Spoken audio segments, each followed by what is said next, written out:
जब एक स्पेसशिप जो कि जा तो रहा था एक हैबिटेबल प्लेनेट की खोज में, मगर वे गलती से एक ऐसे एलियन प्लेनेट पर क्रैश कर जाते हैं जिसके बारे में वे कुछ नहीं जानते थे। इस ग्रह की डबल ग्रेविटी और यहाँ की एलियन लाइफ फॉर्म, इन सब खतरों से बचकर क्या वे यहाँ से निकल भी पाएंगे? चलिए शुरू से जानते हैं। कहानी की शुरुआत एक बोरियलिस नामक स्पेसशिप से होती है जो कि अभी 200 से ज्यादा माइन वर्कर से भरी हुई थी। दरअसल अब इंसान यूनिवर्स के कोने कोने तक जाकर अपनी बस्तियां बसा रहे हैं और इसीलिए इन वर्कर्स को पृथ्वी से बहुत दूर मौजूद एक एलियन प्लेनेट पर भेजा जा रहा है ताकि वे वहां पर जाकर माइनिंग कर सके। वहां पहुंचने में अभी शिप को 4 साल लगने वाले थे, तो सभी वर्कर्स अभी क्रायो स्लीप में हैं और सीधे वहीं जाकर उठेंगे। लेकिन अब बीच में ही एक बहुत बड़ी एस्टेरॉयड बेल्ट शिप से टकरा जाती है जिससे कि सब कुछ डैमेज होना शुरू हो गया था और प्रोटोकॉल के तहत शिप की एआई सभी वर्कर्स को क्रायो स्लीप से उठाकर इमरजेंसी लॉन्चिंग करने लगती है। इन्हीं वर्कर्स में से एक एंडी भी था जो कि अचानक से तेज बज रहे अलार्म्स के बीच उठ जाता है और शिप की एआई उसे रिवील करती है कि कैसे एस्टेरॉयड के टकराने से जल्द ही पूरी शिप नष्ट हो जाएगी। इसीलिए इमरजेंसी प्रोटोकॉल के तहत उन्हें पास में मौजूद एक दूसरे प्लेनेट पर इजेक्ट किया जा रहा है, जिसके बाद अब मैकेनिकल आर्म्स आकर एंडी को सर्वाइवल सूट पहना देते हैं जिसमें कि एक बड़ा ऑक्सीजन टैंक भी था क्योंकि इस ग्रह पर ऑक्सीजन नहीं होगी। और अब एक एक कर ब्लास्ट होते हुए शिप से सभी पोर्ट्स को इजेक्ट किया जाने लगता है। एंडी देख पा रहा था कि उसकी आंखों के सामने बहुत सारे पोर्ट्स तो पहले ही ब्लास्ट हो गए और जो बचे हुए पोर्ट्स उस पास के प्लेनेट पर लैंड भी हो रहे थे। तो एंडी को एआई रिवील करती है कि इस प्लेनेट की ग्रेविटी उनकी सोच से कहीं ज्यादा निकली और ग्रेविटी पुल ज्यादा होने से अब उनके पोर्ट्स इसके खिंचाव को सह नहीं पाएंगे, जिससे एंडी के आसपास के पोर्ट्स भी अब ऑर्बिट में आग लगकर जलने लगते हैं। हालांकि एंडी का पोर्ट अब तक बचा हुआ था और वो विंग खोलकर उसे लैंडिंग के लिए तैयार करता है, मगर इस प्लेनेट की ग्रेविटी से उसका पोर्ट सीधा नीचे गिर रहा था और उसके विंग्स टूटते हुए पोर्ट सीधा नीचे जाकर सरफेस पर क्रैश हो जाता है। एंडी बेहोशी में अपने परिवार को ही याद कर रहा था, उसकी पत्नी और उसका एक बेटा जिन्हें कि वो पृथ्वी पर ही छोड़ आया कि उसे एआई उठाती है। और एंडी देखता है कि अब वो इस एलियन प्लेनेट पर फंस चुका था जहाँ की ना तो हवा में वो सांस ले सकता है, वहीं ऊपर से ग्रेविटी ज्यादा होने से उसे चलने में भी मुश्किलें होंगी। एंडी जल्दी से रेडियो पर बाकी पोर्ट्स में सिग्नल भेजने लगता है ताकि उसे अपने अलावा और भी सर्वाइवर्स मिल सके कि तभी उसका पोर्ट हिलने लगता है। एआई कहती है कि पोर्ट स्टेबल नहीं है और एंडी को अभी बाहर निकलना होगा, लेकिन अब पोर्ट का दरवाजा भी लैंडिंग के कारण जैम हो चुका था। इसके अलावा चूंकि एंडी काफी निचले लेवल का वर्कर है तो उसकी सर्वाइवल किट में काफी सारी चीजें भी गायब थी। अब एंडी किसी तरह से पोर्ट के शीशे को तोड़ बाहर निकलने लगता है कि अब उसके बाहर निकलते ही पोर्ट स्टेबल ना होने से वो लुढ़क कर नीचे जा रहा था। इसके अलावा शीशे के टुकड़े से एंडी के सूट में छेद भी हो जाता है जिससे कि उसकी बची हुई ऑक्सीजन भी लीक होने लगती है। वैसे भी बिना ऑक्सीजन के वो इस प्लेनेट पर सर्वाइव नहीं कर पाएगा, सो वो जल्दी से एक रिपेयर किट लेकर अपने सूट को फिर से सील करता है। हालांकि अब तक काफी सारी ऑक्सीजन ऑलरेडी लीक हो चुकी थी, वही पोर्ट में आग लगने से एंडी जल्दी से अपने बेटे का फेवरेट टॉय साथ लेकर बाहर निकल जाता है। एंडी देखता है कि इस वीरान पड़े ग्रह की तेज ग्रेविटी के कारण अब उनका पूरा बोरियलिस स्पेसशिप इस प्लेनेट पर आकर क्रैश हो गया, जिससे कि बहुत बड़ी शॉकवेव निकलती है और एंडी भी इससे पीछे जा गिरा था। अब एंडी के पास सिर्फ उसकी एआई ही थी जिससे कि वो अपने सर्वाइवल के बारे में पूछ सकता है और एआई उसे रिवील करती है कि वे जिस प्लेनेट पर जा रहे थे उस तक जाने में काफी ज्यादा टाइम लगने वाला था। सो उनकी कंपनी ने पैसा और फ्यूल बचाने के लिए एक शॉर्टकट ले लिया और इसी शॉर्टकट वाले रास्ते के बीच वो एस्टेरॉयड बेल्ट थी जिससे कि टकराने के बाद अब वे इस अननोन प्लेनेट पर आ गिरे हैं जिस प्लेनेट के बारे में उन्हें कुछ नहीं पता। यहाँ से पृथ्वी और वो माइनिंग प्लेनेट दोनों ही बहुत ज्यादा दूर थे। अब एंडी घबराते हुए दूर से नजर आ रही लाइट की ओर जाने लगता है ताकि उसे अपने जैसे और भी सर्वाइवर्स मिल सके। वैसे भी अब उसके पास कम ही ऑक्सीजन बची थी। एंडी इस बंजर पड़े प्लेनेट पर काफी दूर चलने के बाद फाइनली अपने स्पेसशिप के क्रैश हुए टुकड़े तक पहुंच ही जाता है जहाँ की आग लगी हुई थी, लेकिन यहाँ कोई सर्वाइवर नहीं था।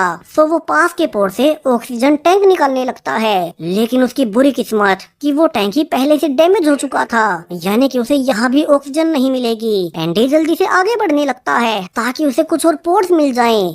हालांकि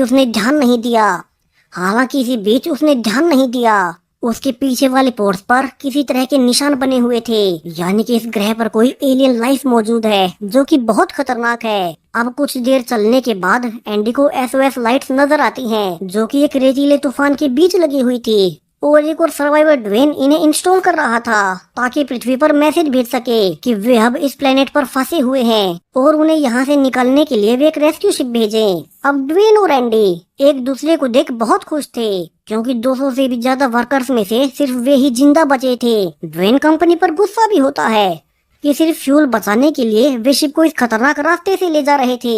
यहाँ ड्वेन ने कम्युनिकेशन डिवाइसेस का इस्तेमाल कर हेल्प मैसेज भेज दिया था, मगर अब उसके अनुसार ये मैसेज सिर्फ पृथ्वी तक पहुंचने में ही 8 महीने लग जाएंगे और वहां से रेस्क्यू शिप आने में इससे भी ज्यादा 1.5 साल लगेंगे। यानी कि उन्हें कैसे भी करके अब 2 सालों तक इसी ग्रह पर सरवाइव करना होगा। अब ये सुनकर तो एंडी बुरी तरह से डर जाता है, क्योंकि वे तब तक यहाँ सरवाइव कैसे करेंगे, ऑक्सीजन से लेकर खाने पीने तक वे जिएंगे कैसे।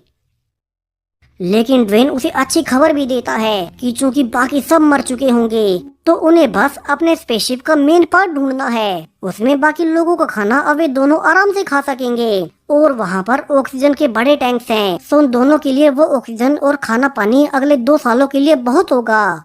अब एंडी भी ड्वेन की मदद करने के लिए उसकी डिवाइसेस को सेट करने लगता है, और अब जैसे ही वो मुड़ा ही था कि उसके पीछे से अब एक क्रीचर आकर ड्वेन को उठा ले गया, और एंडी पलट कर देखता है कि अब ड्वेन वहाँ नहीं था। एंडी को लगता है कि ड्वेन उसे अपनी ऑक्सीजन नहीं देना चाहता होगा और वो स्पेसशिप का मेन हिस्सा ढूंढने के लिए अकेला ही निकल गया। सो पृथ्वी पर हेल्प का मैसेज भेजने के बाद एंडी ड्वेन की बची हुई गन ले लेता है और एआई उसे कहती है कि उसके ऑक्सीजन लेवल नीचे जा रहे हैं और उसे अभी ही बड़े शिप के हिस्से तक जाकर ऑक्सीजन ढूंढनी होगी। अब एंडी जल्दी से आगे बढ़ते हुए लगातार रेडियो से चेक भी किया जा रहा था कि कोई और सर्वाइवर उसे बचा हुआ मिल ही जाए, और एंडी रियलाइज करता है कि वो अभी असल में एक बड़ी चट्टान के ऊपर मौजूद है और वो स्पेसशिप का मेन हिस्सा उसे बहुत दूर पड़ा था। एंडी अपनी फैमिली को याद करने लगता है कि शायद से वो अब बच नहीं पाएगा इस वीरान ग्रह पर। अब वो क्या करे, वो बिल्कुल अकेला था कि फाइनली उसे रेडियो पर एक और सर्वाइवर की आवाज आती है। ये कोई औरत नाओमी थी जो कि कहती है कि वो लैंडिंग के दौरान अपने पोड में ही फंस गई, क्योंकि उसका पोड उसके पैरों के ऊपर गिरा हुआ है, सो उसे अभी मदद चाहिए और एंडी उसके पास आकर उसे बाहर निकाल ले। नाओमी जल्दी से एंडी को अपनी लोकेशन भेजती है और इस लोकेशन को देख एंडी का एआई उसे सजेस्ट करता है कि एंडी को वहां जाना नहीं चाहिए, कि उसके स्कैन्स के अनुसार वो एरिया अनस्टेबल हो सकता है। इसके बजाय एंडी को स्पेसशिप के मेन हिस्से तक जाना चाहिए, क्योंकि उसकी ऑक्सीजन वैसे ही कम है। अब एंडी सोचने लगता है कि उसे ये रिस्क लेना भी चाहिए या नहीं, और नाओमी उसे यकीन दिलाती है कि उसके पास बहुत सी ऑक्सीजन है और वो उसे अपना टैंक शेयर कर लेगी। फिर वे एक साथ मेन स्पेसशिप तक निकल पड़ेंगे। अब एंडी किसी को मरने नहीं दे सकता था, सो जान का खतरा होने के बावजूद एंडी नाओमी की लोकेशन की ओर ही जाने लगता है। वो पहाड़ों से होते हुए अपना रास्ता तय करते जा रहा था, लेकिन अब तक रात होते हुए उसे अपने आसपास अजीब सी आवाजें आने लगती हैं, जबकि अंधेरा होने के कारण उसके सूट की एआई आसपास के एरिया को स्कैन नहीं कर पाती कि ये आवाजें आ कहां से रही हैं। वहीं इस प्लेनेट के बारे में उन्हें पहले से कोई जानकारी नहीं थी कि यहाँ कोई लाइफ फॉर्म भी हो सकती है। तो एंडी अब नाओमी से ही रेडियो पर बात करते हुए आगे बढ़ने लगता है, और इसी दौरान अब उसे सरफेस पर बड़े बड़े छेद दिखाई देने लगते हैं और उनके सामने एक बड़ा होल था। यानी कि अब ये तो कंफर्म है कि यहाँ कोई न कोई क्रीचर रहता होगा, वरना नेचुरली ऐसे निशान कभी नहीं बन सकते।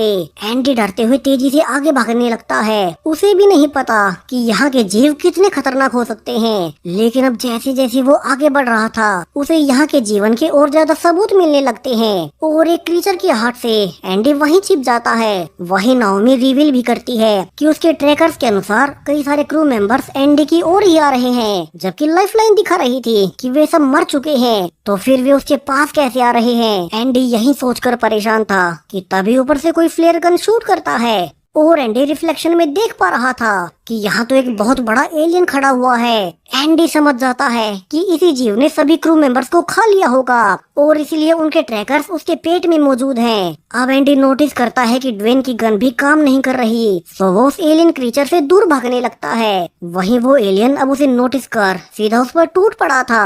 हालांकि एंडी की अच्छी किस्मत कि वो एक गहरी गुफा में गिरकर बच ही गया। लेकिन वो एलियन अभी भी उसके पीछे ही था। एंडी नीचे भागते हुए उस एलियन से जान बचाने लगता है, जबकि वो एलियन भी बहुत इंटेलिजेंट था और वो एंडी का पीछा नहीं छोड़ता। जिस बीच अब भागते हुए एंडी चट्टान से नीचे गिर जाता है। हालांकि उसकी अच्छी किस्मत कि यहाँ पर ढेर सारा रेत पड़ा होने से उसे ज्यादा चोट नहीं आती। वो ट्रेस भी करता है कि वो एलियन अभी भी ऊपर ही था और उसे ही ढूंढ रहा था। अब एंडी घबराकर नाओमी को सब बताने लगता है कि कैसे इस ग्रह पर बड़े ही खतरनाक एलियन जीव रहते हैं। उसकी काफी सारी ऑक्सीजन तो भागते हुए खर्च हुई ही थी। वहीं नीचे गिरने से फिर से उसका सूट फट गया और जब तक एंडी उसे सील कर पाता उसकी कुछ और ऑक्सीजन वेस्ट हो गई। और अब तो नाओमी उसे खुद से कहती है कि वो चाहे तो उसे मरता हुआ छोड़कर खुद के लिए टैंक ढूंढ सकता है जो कि उसके ज्यादा पास हो। लेकिन एंडी कहता है कि वो उसी की ओर आ रहा है कि तभी उसे रेडियो पर ड्वेन की आवाज आने लगती है। ये वही ड्वेन था जो कि एंडी को पहले मिला था। अब वो रेडियो पर कहता है कि वो अभी इन एलियन से बचता फिर रहा है और एंडी उसके पास आ जाए। नाओमी भी रेडियो पर कहती है कि एंडी को जाकर ड्वेन को बचाना चाहिए, उसके पास उसका टैंक भी होगा तो एंडी के लिए वो ज्यादा सेफ रहेगा। अब एंडी जल्दी से भागकर ड्वेन की लोकेशन की ओर जाने लगता है। उसे रियलाइज होता है कि शुरू वाली फ्लेयर गन उसी ने चलाई थी और अब तक उसे ड्वेन दिख भी जाता है जो कि एलियन से बचकर भाग रहा था। लेकिन अब एंडी के पास पहुंचने से पहले ही एक एलियन फाइनली ड्वेन को पकड़ ही लेता है। एंडी एक पोर्ट के पीछे छुपकर देखता है कि कैसे वो एलियन ड्वेन को तड़पाकर उसके ब्लड का इस्तेमाल अपने लिए खाने के रूप में कर रहा था। वही अब उसके छिपते हुए उसके पीछे से एक और एलियन दिखाई देता है जो कि पोर्ट्स में मरे हुए सर्वाइवर्स को खा रहा था। यानी कि यहाँ एक से ज्यादा क्रीचर्स हैं जिनके बीच एंडी अकेला फंस चुका था।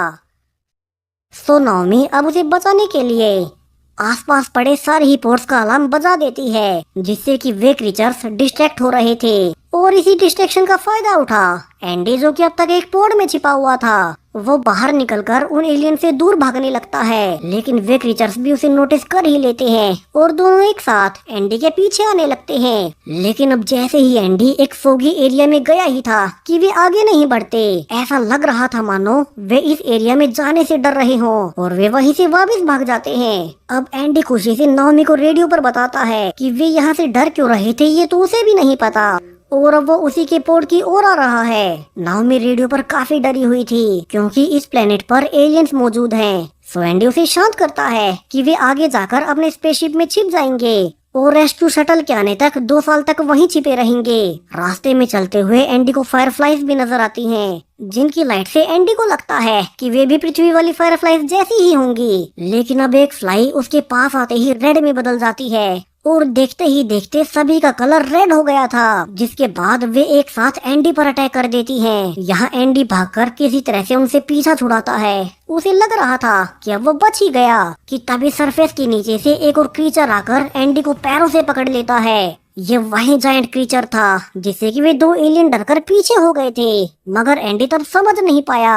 अब वो क्रीचर धीरे धीरे एंडी को निगलने लगता है, जबकि एंडी तो हिल तक नहीं पा रहा था और वो सोचने लगता है कि वो इनसे कैसे बचे। जब एंडी पूरी तरह से क्रीचर के अंदर जा चुका था तो उसे आइडिया आता है और वो अपनी एआई से कहता है कि उसे हार्ट अटैक आ रहा है और उसका सूट उसे एक छोटा सा इलेक्ट्रिक झटका दे। जहां झटका लगते ही वो क्रीचर एंडी को फिर से बाहर फेंक देता है। हालांकि वो और ज्यादा गुस्सा हो चुका था और वो एंडी के पीछे आने लगता है। वहीं एंडी उसे भागते हुए फिर से एक फायरफ्लाइज की केव में चला गया था और यहाँ से और भी फ्लाइज अब रेड होकर उस पर अटैक कर देती हैं। एंडी किसी तरह से दूसरी ओर निकलकर अपनी जान बचाता है। उसने सोचा तक न था कि ये अनजान एलियन प्लेनेट इतना खतरनाक निकलेगा। वहीं एआई भी रिवील करती है कि एंडी की ऑक्सीजन अब खत्म होने वाली है और वो शायद से नाओमी के पोर्ट तक पहुंच नहीं पाएगा। लेकिन इतना आगे आकर एंडी हार नहीं मान सकता और वो अपनी पूरी हिम्मत के साथ भागते हुए आखिरकार नाओमी के पोर्ट को देख ही लेता है। वहीं उसकी ऑक्सीजन भी 1% से नीचे आ चुकी थी, तो उसे सांस लेने में तकलीफ होने लगती है। लेकिन बावजूद इसके एंडी पोर्ट तक घिसटते हुए जाते जा रहा था और वो फाइनली आखिरी वक्त पर नाओमी के पोर्ट तक पहुंच ही जाता है। नाओमी भी जल्दी से दरवाजा खोल अपने टैंक की ऑक्सीजन उसे कनेक्ट कर देती है और एंडी फाइनली बच ही गया। अब उसे नाओमी को पोर्ट के नीचे से निकालना था, लेकिन उसके जोर लगाने के बावजूद उस पोर्ट के वजन को वो उठा नहीं पाता। उसे रियलाइज होता है कि नाओमी एक हायर रैंकिंग ऑफिसर है, सो उसके पोर्ट में बहुत से टूल्स थे और एंडी अब इन्हीं टूल्स का इस्तेमाल कर किसी तरह से नाओमी का पैर बाहर निकाल ही लेता है। नाओमी को दर्द तो हो रहा था, मगर वो अब सेफ थी। वो एंडी को थैंक्स भी बोलती है, क्योंकि इतनी कम ऑक्सीजन होने के बावजूद वो उसे बचाने आया, वरना वो मेन शिप तक पहले जा सकता था। अब कुछ देर नाओमी को पेन किलर दवा देने के बाद दोनों बाहर निकलते हैं, लेकिन नाओमी का चलना अभी भी मुश्किल लग रहा था। सो एंडी उसके पैर से लकड़ी को बांध उसे पैडेड बना देता है और पेन किलर दवा से अब नाओमी बिना दर्द के चल पाएगी। यहाँ नाओमी ने ड्वेन वाली गन भी रिपेयर कर दी थी, सो वे अपने बचाव के लिए इसे चला सकते हैं कि अब तक बहुत सारे एलियंस उनके पीछे आ चुके थे। दोनों जल्दी से अपने मेन शिप की ओर भागने लगते हैं, क्योंकि वही एक जगह थी जहाँ की वे खुद को लॉक कर इन एलियंस से बच पाएंगे। उनके पीछे ढेरों एलियंस आ रहे थे और उन्हें भागते हुए आखिरकार मेन स्पेसशिप का क्रैश हुआ पार्ट दिख ही जाता है। तो वहीं अब तक एलियंस उनके बहुत करीब आ गए थे, सो उनसे बचने के लिए वे आसपास बड़े क्रैश हुए शिप के टुकड़ों के नीचे से भागने लगते हैं। लेकिन इसी बीच गिरने के बाद जब एक क्रीचर उन्हें पकड़ने ही वाला था कि नाओमी गन से उसे शूट कर देती है, जो कि वैसे तो उसे नहीं लगा था, मगर उसकी लाइट से वो एलियन उसके पीछे भाग जाता है। यानी कि ये क्रीचर्स लाइट के पीछे अट्रैक्ट होते हैं। वैसे भी इस प्लेनेट पर इन एलियंस ने कभी लाइट नहीं देखी होगी, इसलिए वे लाइट को देख अट्रैक्ट हो रहे थे। सो वे बाकी एलियंस को भी लाइट के पीछे भेज फाइनली मेन स्पेसशिप में एंटर कर ही जाते हैं। हालांकि अब इसका दरवाजा मेल फंक्शन कर रहा था, जिससे कि वे एलियंस फिर से उनके पास आने लगते हैं। और एक एलियन जब अंदर आने ही वाला था कि आखिरी वक्त पर नाओमी दरवाजा बंद कर ही देती है और दरवाजे में आने से वो एलियन वहीं कट कर मारा जाता है। दोनों अब शिप के अंदर जाकर चेक करने लगते हैं कि अंदर की ऑक्सीजन टैंक और खाना पानी सेफ तो है या फिर क्रैश होने से वे भी नष्ट हो गए। यहाँ अंदर वैसे तो बहुत नुकसान हुआ था, मगर लाइट्स अभी तक जल रही थी, यानी कि शिप के बैकअप जनरेटर्स अभी तक काम कर रहे हैं और सोलर पैनल्स की मदद से वे उन्हें बार बार चार्ज कर पाएंगे। दोनों को और अच्छी खबर मिलती है जब उन्हें मेन कार्गो होल बहुत अच्छी कंडीशन में मिला था। इसके अंदर का एनवायरनमेंट उनके लिए स्टेबल हो सकेगा और अंदर बहुत सारा खाना और पानी भी मौजूद था, जो कि वैसे तो 200 लोगों के लिए रखा गया था, मगर अब एंडी और नाओमी ही 2 सर्वाइवर्स बचे हुए हैं, तो वैसे आने वाले 2 सालों तक आराम से खा पाएंगे। दोनों इसे देखकर खुश हो ही रहे थे कि अब उन्हें दूसरी ओर से उन्हें एलियंस की आवाज आने लगती है और वे ये देखकर हैरान रह जाते हैं कि एक एलियन क्रीचर पहले से शिप में घुसा हुआ था। उसने शिप के अंदर पड़ी हुई सारी बॉडीज खा ली। सो दोनों एक कोने में छुपकर उस क्रीचर के जाने का इंतजार करने लगते हैं। हालांकि उनकी इतनी कोशिशों के बावजूद उसने उन्हें नोटिस कर ही लिया था और दोनों उससे बचने के लिए एयरलॉक में घुस जाते हैं, जहाँ के एंडी ने जल्दबाजी में खुद को लॉक कर लिया। नाओमी समझाती है कि इस दरवाजे को बाहर से ही खोला जा सकता है, यानी कि वे यहाँ से कभी निकल नहीं पाएंगे और शायद से यही भूखे प्यासे मारे जाएंगे। एंडी की लाख कोशिशों के बावजूद वो दरवाजा नहीं खुलता और दोनों थककर हार मान ही लेते हैं। एंडी फिर से अपने परिवार की वीडियो देखने लगता है और नाओमी पूछती है कि वो उन्हें छोड़कर इतने लंबे सफर पर आया ही क्यों, जहाँ के एंडी उसे रिवील करता है कि असल में उसकी पत्नी और बेटा दोनों ही अब इस दुनिया में नहीं है। एक रात जब एंडी ड्राइव कर दोनों के साथ जा रहा था, तब सामने से एक ट्रक ने आकर उन्हें टक्कर मार दी और उसमें उसका बेटा और पत्नी दोनों मारे गए, जिसके गिल्ट के कारण वो इस ट्रिप पर आया। इसलिए तो शुरू में जब नाओमी पोर्ट में फंसी हुई थी तो खतरा होने के बावजूद एंडी उसे बचाने आ गया, वरना उसके पास तो ऑक्सीजन बहुत कम थी और वो सीधा यही स्पेसशिप में आ सकता था, क्योंकि उसे अपनी फैमिली को ना बचा पाने का दुख था और वो अपनी फैमिली के लिए नाओमी को बचाना चाहता था। यहाँ नाओमी सब कुछ जानकर उसे थैंक्स बोलती है और समझाती है कि आज के बाद से एंडी कभी अकेला नहीं होगा, उसने उसकी जान बचाई है और वो हमेशा उसके साथ रहेगी। दोनों गले मिलते हैं और इसी दौरान नाओमी नोटिस करती है कि एंडी के सूट पर वही फायरफ्लाइज चिपकी हुई थी। वे शायद से उसी वक्त चिपक गई होंगी जब एंडी केव में गया था और एंडी ने इसका ध्यान नहीं दिया। तो वहीं अब तक वो एलियन मेटल की दीवार को तोड़ अंदर आ चुका था। सो उससे बचने के लिए दोनों उस पर वे फायरफ्लाइज को फेंक बाहर निकलने लगते हैं। उस एलियन की मदद से वे बाहर निकल ही गए, लेकिन अब एलियन से भागते हुए वे कार्गो होल के प्लेटफॉर्म के कोने पर आ गए थे, जबकि एलियन उनके पीछे ही था। सो दोनों को नीचे कूदना ही पड़ता है। दोनों जानते थे कि ऐसे तो वे कितने भी भाग ले वो एलियन उन्हें पकड़ ही लेगा, सो दोनों को मिलकर इसे मारना ही होगा। अब एंडी को आइडिया आता है कि वो ऊपर वाले पोर्ट को इस क्रीचर के ऊपर क्रैश कर दे और इसे जान से मार दे। जहाँ प्लान बनाने के बाद नाओमी उस एलियन को अपने पीछे लगा रही थी, जबकि एंडी ऊपर चढ़कर उस पोर्ट तक जा रहा था। वो यहाँ से लाइट भी कुछ देर के लिए ऑफ कर देता है ताकि नाओमी छुपकर सांस ले सके। लेकिन अब एआई के अनुसार उसे मैनुअली ही पोर्ट को उड़ाना होगा और इसमें बहुत खतरा था।